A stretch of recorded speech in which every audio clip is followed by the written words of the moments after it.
ఇక గంగవరం మండలంలో నున్న జిల్లా పరిషత్ ఉన్నత పాఠశాలలో పలమనేరు ఎమ్మెల్యే అమర్నాథ్ రెడ్డి తనిఖీలు నిర్వహించారు. స్కూల్లో మధ్యాహ్న భోజన అమలు తీరును పరిశీలించారు.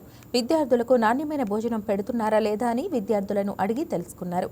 ప్రైవేట్ స్కూళ్లకు దీటుగా ప్రభుత్వ పాఠశాలలు ఉండాలనే లక్ష్యంతో మంత్రి లోకేష్ పనిచేస్తున్నారని ఎమ్మెల్యే అన్నారు. విద్యార్థులతో మాట్లాడి వారికి అందుతున్న సౌకర్యాలను అడిగి తెలుసుకున్నారు.